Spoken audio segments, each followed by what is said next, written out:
Eh bien bonsoir à tous sur cette nouvelle vidéo donc de Apprendre le hack, donc cette série qui vous apprend les bases du hacking, de la sécurité informatique à partir de presque zéro. On est déjà au troisième épisode. Je rappelle qu'il y a un épisode sur le phishing qui est disponible et un autre épisode sur la décompilation.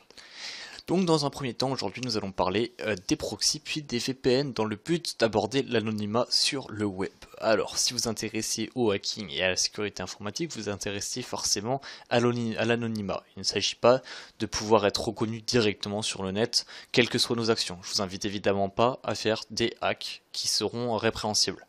On a toujours envie d'être discret, par exemple quand on s'inscrit sur un forum dont on n'est pas trop sûr, on n'a pas envie de donner sa vraie IP si jamais ça part en cacahuète.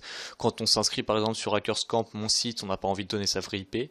Non, de toute façon vous serez bloqué par un firewall, donc faites pas les fous.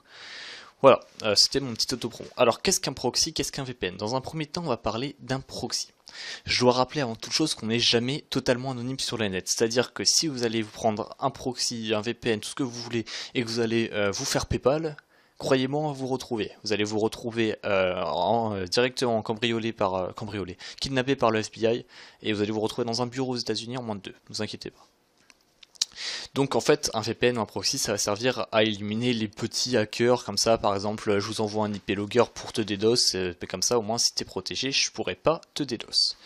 Alors comment fonctionne un proxy?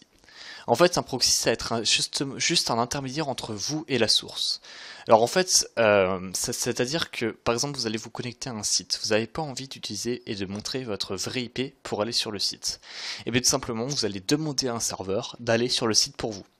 Alors c'est comme si vous voulez tout simplement, Alice voulait envoyer une lettre à Bob, mais qu'elle n'a pas envie que Bob sache que c'est Alice. Je prends un exemple, là je m'inspire du site qui s'appelle action.be que je vous mettrai dans la description. C'est un blog d'un ami qui est très très fort, donc des très bons articles qu'il fait, il écrit très bien français en plus, vraiment j'adore ce blog, je vous le conseille. Il m'a pas payé pour vous le dire, hein. Vraiment c'est de moi. Donc voilà. Alors Alice va envoyer une lettre à Bob, mais elle n'a pas envie que Bob sache que c'est elle qui lui envoie la lettre.